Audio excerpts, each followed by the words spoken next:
जय हिंद दोस्तों। और आज के वीडियो में या आज के क्लास में हम लोग जैसे कि बात करेंगे क्या होता है।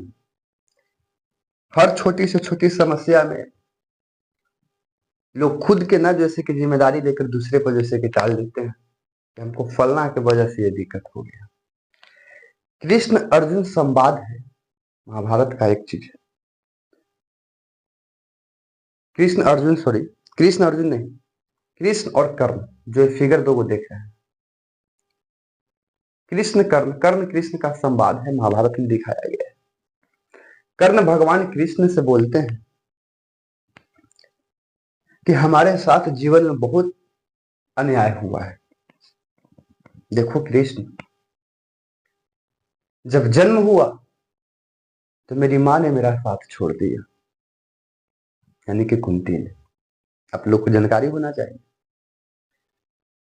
कि कुंवारे में ही जैसे कि कर्ण का जन्म हुआ था, कुंती पुत्र था, और किसी तरह से उस समय में कुंवारेपन को बचाने के लिए, यानी कि कुंती को जैसे अपनी इज्जत को बचाने के लिए उसके घर वाले ने जैसे कि कर्ण को बक्सा में बंद करके जैसे कि नदी में फेंकवा देता है। तो ही जैसे कि कर्ण कहता है कि कुंवारे में हमें जन्म लेने के बाद हमारी माँ जो है हमें साथ देना छोड़ दिए। जैसे तैसे हम बड़ा हुए, गुरु द्रोणाचार्य के पास गए तो हमको शिक्षा देने से मना कर दी। शिक्षा मतलब ज्ञान देने से मना कर दिए, क्षुद्र पुत्र कहकर।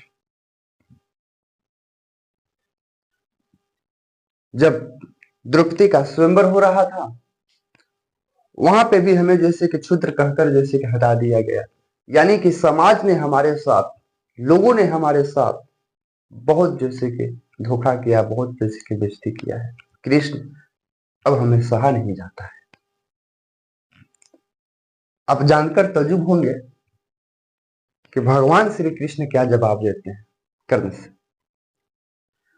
भगवान श्री कृष्ण कर्ण को बोलते हैं कि तुमसे ज्यादा जो है दुख हमें है। तुम कल्पना करो कि हमारा जन्म ही जेल में हुआ, इससे बड़ा दुख क्या हो सकता है कि जिसका जन्म ही जेल में हो।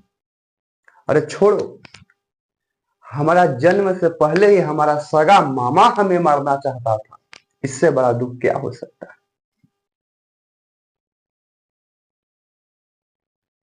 जन्म लेने के बाद किसी तरह से हमें जैसे कि दूसरे जगह पहुंचाया गया, तो जानते हैं ना, नंद बाबा के यहाँ पहुंचाया जाता है, और हमने वहां पे जैसे कि गाय को चराया है, भैंस को चराया है, गोबर जैसे कि धोया है।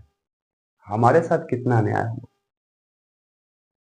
लेकिन इसके बावजूद भी हम किसी को अन्याय नहीं बोलते, अन्याय नहीं दे रहे, हम किसी को दोष नहीं दे रहे। हम क्यों दोष दे रहे किसी दूसरे को, ये हमारी किस्मत थी, और इसके बावजूद भी देखो हम क्या है। और बात सही है, जो आपको फोटो नजर आ रहा होगा भगवान कृष्ण को देखे होंगे, इतना जैसे कि विकट परिस्थिति में है, दुख के परिस्थिति में है। जिस बच्चा के महाराज जन्म होता है उसको सगा मामा मारने के लिए है तैयार है। जन्म होने के साथ ही जैसे कि उनको दूसरे के यहाँ जैसे कि पालने पोसने के लिए भेज दिया जाता है। वहां पे गाय चराते हैं, भैंस चराते हैं, गोबर जैसे उठाते हैं, सारी चीज करते हैं। लेकिन एक तरफ वही कृष्ण का फोटो देखिएगा, एकदम बांसुरी लिए एकदम फर्स्ट क्लास से मुस्कुराते हैं। इसे यह समझ में आया दोस्तों कि आपके साथ लोग क्या कहें या आप लोगों को क्या कहें, कोई मतलब नहीं है। मतलब है कि आप उस परिस्थिति में अपने आप को कैसे संभाल पाते हैं। उस परिस्थिति में आप अपने को कैसे जैसे कि मोटिवेट रख सकते हैं, और उस परिस्थिति के अनुसार आप कैसे जैसे कि डेवलप कर सकते हैं, यानी कैसे विकास कर सकते हैं। मेन मतलब ये होता है। इन दोनों का जो कहानी बताएं, ये दोनों अपने आप में जैसे कि बहुत लाजवाब है। कर्ण इस बात से बेदम है कि हमको समाज ने जैसे बहुत धोखा दिया। भगवान श्री कृष्ण कह रहे हैं कि तुमको समाज ने धोखा दिया है, तुम्हारी माँ ने धोखा दिया है, हमको खुद अपने वाले ने जैसे कि धोखा दिया है। इसका मतलब है इस संवाद से जीवनों को बहुत जैसे कि जीवन में आपको सुधार मिलेगा, रंगमय टाइप के मिलेगा। इसलिए किसी दूसरे पर ब्लेम मत दीजिए। समाज का एक कड़वी सच्चाई है कि अगर यदि आप कोई काम सही करते हैं तब भी लोग जैसे कि बुराई निकालेगा, और कोई काम गलत करते हैं तब भी बुराई निकालेगा।